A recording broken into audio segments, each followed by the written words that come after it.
All right. Hey, everyone. Matt Morris, mattmorris.com, coming to you live from Dallas, Texas, in the home office here.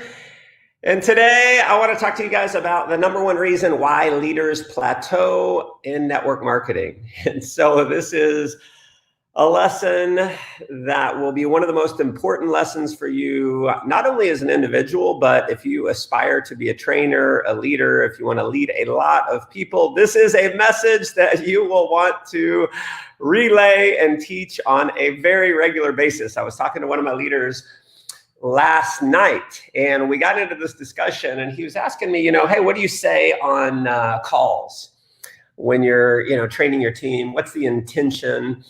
And that was a great question because you should always have an intention behind the training that you do, an intention behind the presentation that you do. So obviously, if you're going to do a presentation, what is your intention behind the presentation? It's obviously to get people enrolled, right? So let's give this as an example. So I'm doing a live presentation here. What's my intention for this live?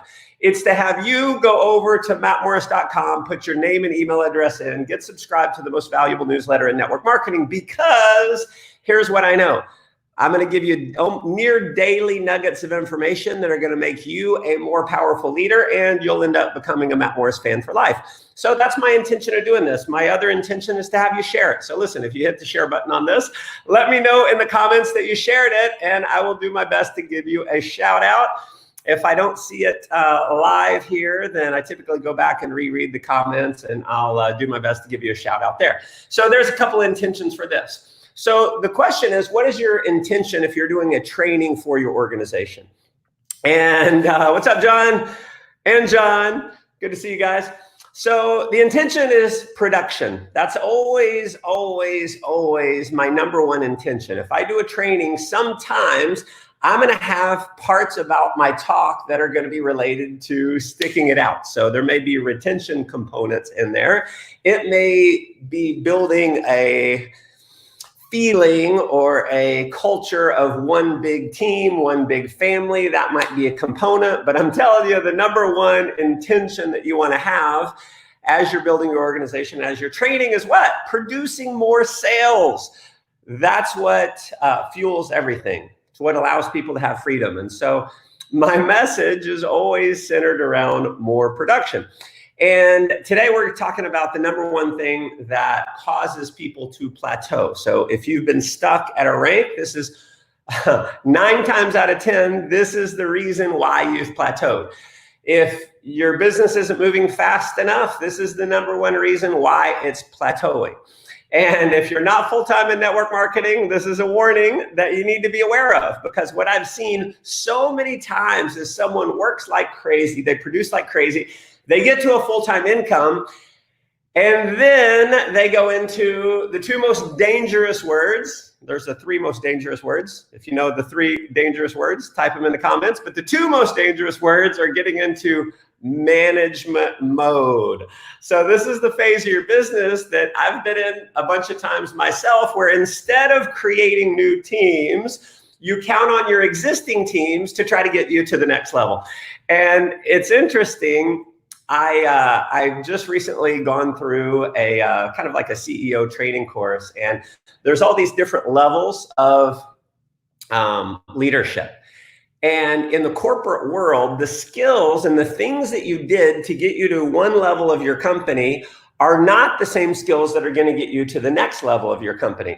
And so that's very true in the corporate world. If you're a CEO, you're running a company, that's true. Now, if you're in network marketing, the mistake is that you need to somehow change your skill set dramatically in order to hit the next rank in the company.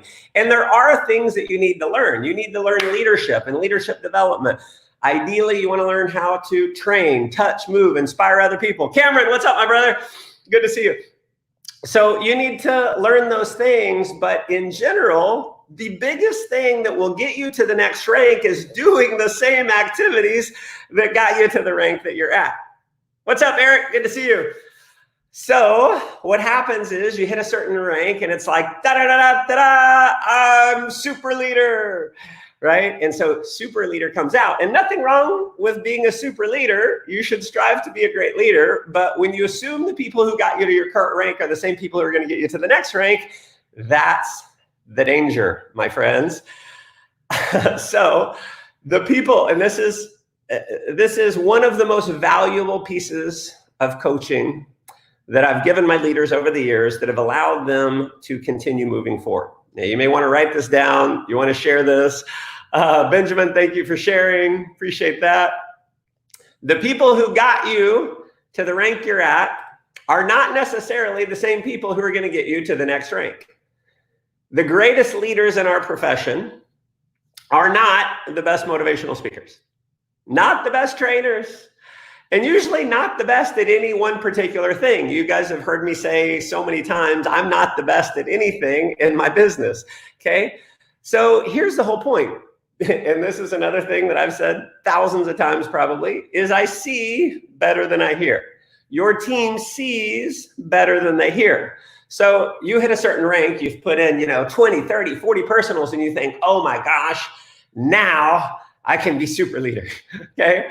And what happens is you as super leader, you start working with your team and you're like the best support ever. You're like, man, I'm gonna lead them all the way to the top. I'm gonna make them successful if it kills me.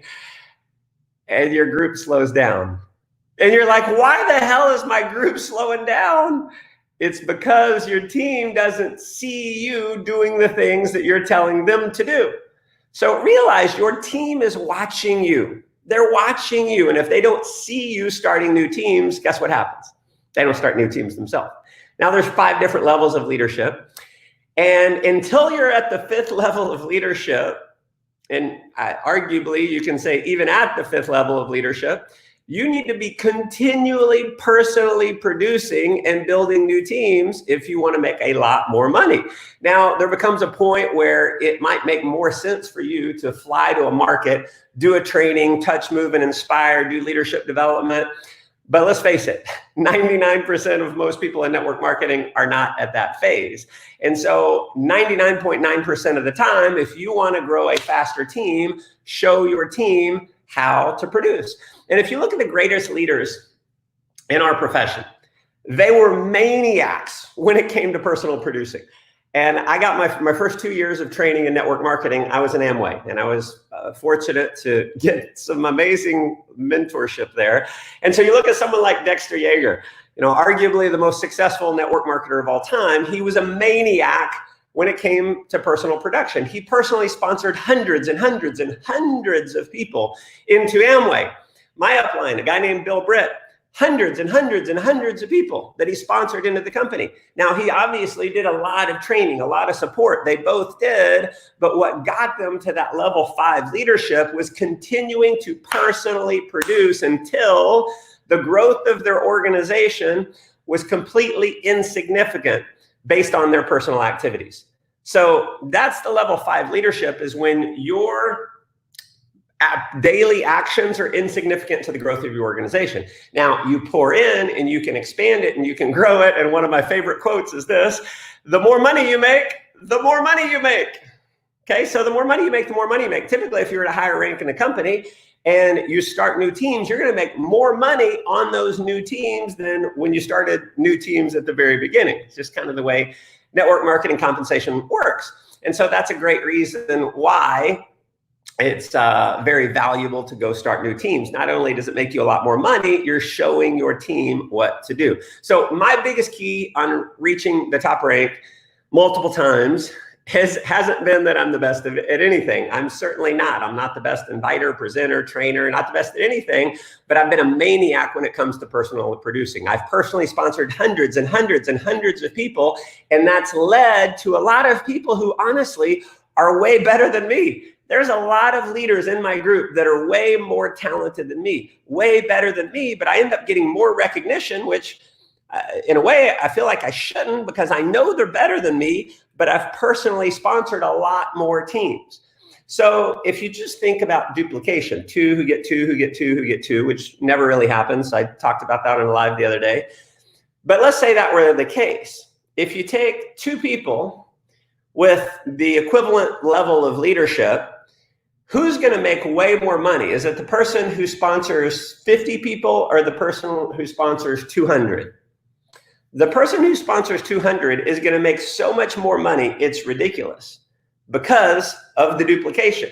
So instead of 50 turning into 100, turns into 200, turns into 400, turns into 800, you sponsor 200, turns into 400, turns into 1800, 1600, 1600, 3200, right? The numbers, it's just the law of math. It's duplication. And so listen, what you lack in skill, you make up for in numbers. Some of you listening to me, I know right now, you have something going on in your mind and you feel like you're not a very powerful leader. I know you got that going on in your mind because I've worked with so many thousands of people over the years. I know that because that's what went on with me. I looked at my upline, the guy who became my mentor, Wayne. When I saw him on a scale of 1 to 10, he was a 10. I was about a 3. And I was intimidated because it's like, how am I ever going to make as much money as him? Because he's so much better. He's 3 or 4 times better than I am. So here's the rule. What you lack in skill, you make up for in numbers. What you lack in skill, you make up for in numbers. And you may suck at recruiting right now, but realize it's like anything else. So if you may suck at playing the piano right now. You may suck as bad as me. I'm terrible at playing the piano. But here's what I know. If I practice it every day, if I practice 2 hours a day, every day, over the course of a year, I would get pretty darn good. I do that for another year, I'm going to be probably ridiculously good. If I do it 2 hours a day for years, I'm going to be amazing. And it will be the exact same thing with you. The exact same thing. Okay? If you just do it, if you practice, you can't not get good. You can't not get good. I think it's impossible not to get good if you're willing to just go out and do it. But what stops people? You go out and you show it to a few people and they reject you. And you hear the whole thing, well, I've showed it to everyone, no one's enrolled. Number one, you haven't showed it to everyone. But number two, even if you did show it to everyone on your list, let me ask you, what list is bigger? Is it the list of people you know? Or is it the list of people you don't know? Tony, thank you for the share. I appreciate that. Okay, it's the people you don't know. When I became full-time in network marketing, I shared this on a training call last night. I had bad credibility. People come to me all the time and they say, well, I don't have any credibility. I've got no credibility. Well, when I went full-time, I had bad credibility. What do I mean by that? I had been in about, 10 different network marketing companies. I was working as a waiter. I had nothing going on. I had no proof of success in network marketing. And people knew me as the pyramid guy, the network marketing guy. So how did I overcome that? Number one, I never uttered the words, I don't have any credibility. Whatever you think is holding you back, stop freaking saying it. Why are you saying it? Let's look at why you're saying, I don't have any credibility. I'm too young. Monty, thank you for the share. Why are you saying that? Because it's an excuse to justify your failure. See, when I realized all the things I was saying as my reasons not to succeed were helping me not succeed. And it was reinforcing those negative things. It's why it took me 5 years. It took me a long time to get these concepts in my mind. So I finally said, you know what? Maybe I am young, but the fact of me saying I'm young, is that going to help me or hurt me achieve success? Is that going to give me more belief in myself or less belief in myself? Stop saying the things that you feel like are holding you back. Stop saying your challenges. Stop saying your excuses, because it reinforces those. It makes them more true. David, thank you for the share. Karen, thank you for the share. See, what you believe to be true right now, I want you to consider for a minute. What you believe about you is complete bullshit.